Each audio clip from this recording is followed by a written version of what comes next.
Hello guys! Hello Pisces! Welcome dito sa aking channel. Kapalaran 888 Pisces, alamin natin kung anong messages, vibration, energy para sa lahat. So, ito ay para sa inyo Pisces. I hope na makuha mo yung energy. Maraming salamat Pisces sa patuloy na pagsubaybay or patuloy na pagtangkilik sa aking channel. Okay, first light. Wow! Kumuha pa tayo ng isang bara kasi parang kulang yan. And protected by angels. Okay, so first light. Dito sa barang to, sinasabi sa'yo, Pisces, na may magsisimula. So, yung April 1, sabihin man natin na April Fool siya. Pero, this April 1 is siya yung parang isang sign siya. Parang i-mark mo siya sa calendar mo na ito yung araw na simula na magbabago yung cycle ng buhay mo, Pisces.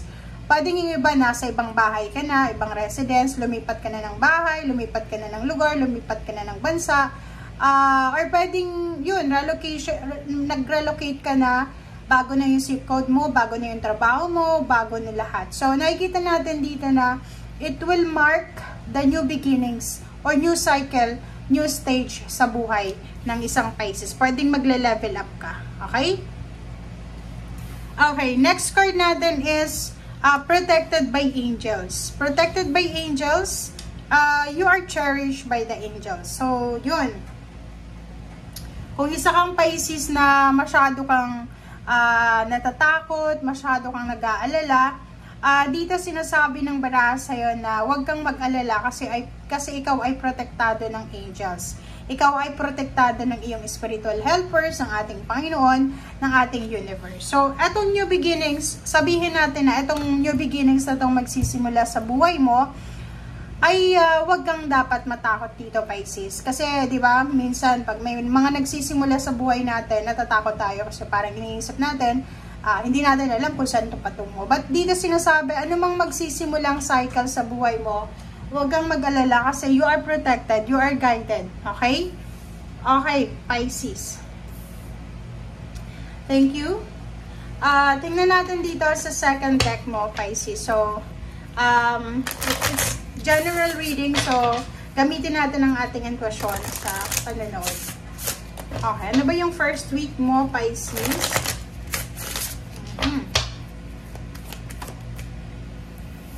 Okay, wow, the World card. The World card, Pisces, is all about completion, all about plannings. Diba yung mga pinaplano mo ay kompleto na. Decision making ay kompleto na. Paperworks kompleto na. Or this week ay parang ito talaga yung i-mark natin sa calendar na marami tayong ma-achieve sa buhay. Okay? Sabihin man natin maraming Mercury retrograde. May Mercury retrograde. Pero, sinasabi ng baraha dito is number 11 is manifestation. Ano man itong sinimulan natin ay matatapos natin. Kung etong April 1st na to until 7 ay new beginnings pa lang to sa buhay natin, ilagay na natin dito sa context na to na kung ano man itong magsisimula ay posibleng magdadala to sa'yo ng completion, achievements, and satisfaction. Okay. Thank you, Pisces.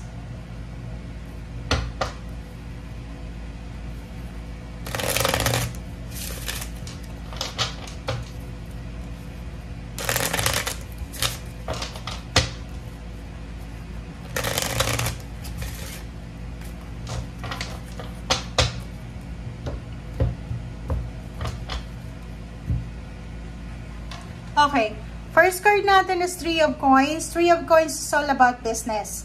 So, yun. Pisces, first light, beginning a new cycle. So, yung mga business person, business-minded person na Pisces, sinasabi na pwedeng sa April 1 until 7, meron kayong iniisip na business na gawin, meron kayong iniisip na collaboration, or meron kayong plano sa buhay na with someone else. Hindi mo to solo kasi itong Three of Coins is it's a collaboration of individuals, diba? Different point of views, different individuals para sa isang goal lang, diba? So parang ganun. Next card natin is King of Swords. Yung King of Swords dito, sinasabi ng baraha sa'yo, Pisces, na meron ka na posibleng mababago sa buhay mo talaga. So, looking forward ka na para sa future mo. And nakikita ko sa'yo dito na sobra-sobra yung kagustuhan mo. Okay, sobra-sobra yung kagustuhan mo na mabago yung takbo ng buhay mo. So, nakikita ko sa'yo talaga dito na gagawin mo ang lahat. Sobra-sobra kang magiging parang determinado, motivated ka na makaalis ka na sa kung anumang sitwasyon na hindi mo gusto. Sa lugar, sitwasyon, pagkakataon na alam mo na sawang-sawa ka na, ayaw mo na. Okay? And the strength card, physically, mentally, spiritually, financially, you are strong. Okay? Especially doon sa mga Pisces na mayroon kayong mga pain and heartaches na nararamdaman, physical health problems, spiritual problems, mental problems. Nakikita ko sir dito na you will be super strong and may healing dito na paparating para sa'yo. Okay, victory and success. This is the fourth card from this deck. Sinasabi ng baraha sa'yo na yun na nga, kung ano yung sisimulan mo, talagang magdadala to sa'yo ng victory and success. Sa linggong ito, Pisces, nakikita ko na para kang isang bida sa pelikula. Diba? Parang kang isang bida sa pelikula na lahat ng tao nakatingin sa'yo. Or halimbawa, missing in action ka. Diba? Parang merong good news about sa'yo na malalaman nyo ng mga tao. Like, alam mo si Pisces ganito ganyan. Alam mo si Pisces na promotion. Alam mo si Pisces yumaman, parang ganun. But wala ka sa scene, 'di ba? Missing in action ka, pero marami kang good news sa sarili. Parang low key ka lang. And nakikita ko sa'yo dito na maraming tao yung parang ma-amaze sa'yo. Maraming tao yung hanga sa'yo kasi sa victory and success na meron ka. But meron din Pisces na parang hindi sila masaya sa kung ano man ang success na pinagdadaan mo sa ngayon, or ma-overcome mo yung mga obstacles and challenges. So, nakikita ko sir dito, tingnan mo to, 3 of coins, sinasabi ng baraha sa'yo, sa loob ng negosyo, sa loob ng trabaho, tuloy-tuloy yung direksyon. Kung ano man tong ginagawa mo sa ngayon, kung ano man ang plano mong gawin sa ngayon, it will give you so much power para makuha mo yung victory and success. Parang siya yung stepping stone, or parang siya yung magiging rason para mag-level up ka sa buhay, emotional, financial, or literal sa buong buhay mo. Okay? Thank you. Next card natin is 5 of Wands. Nakikita ko sa'yo dito, Pisces, maraming mga tao yung may mga galit, inggit sa'yo. So, hindi mo na yun problema. Okay? This is not your problem. Nakikita ko sir dito, maraming mga tao yung hindi nila malaman kung bakit si Pisces sobrang blessed. Bakit ba si Pisces may mga problema siya pero kaya niyang solusyonan, kaya niyang i-overcome, parang ganun. So, nanggigigil sa'yo yung mga taong ito. Diba? Kung makikita mo tong 5 of Wands, pwedeng fire sign, Leo, Aries, Sagittarius sila, or any zodiac sign na talagang nanggigigil sila sa'yo eh. Sinasabi nila sa isip nila or sa mga tao sa harap nila na ano kaya yung magic na itong Pisces na to, kasi palagi niyang no-overcome yung mga problems niya sa buhay. Okay, so dito sinasabi ng baraha, anumang obstacles and challenges, anumang competition ang pinagdadaanan mo sa buhay ay mapagtatagumpayan mo to. Sobra-sobra kang magiging masaya. So sisimulan mo yung April na sobrang successful, sobrang strong, sobrang empowered, sobrang motivated, determinado, sobrang saya. Full of happiness, full of joy, full of success ito. Okay?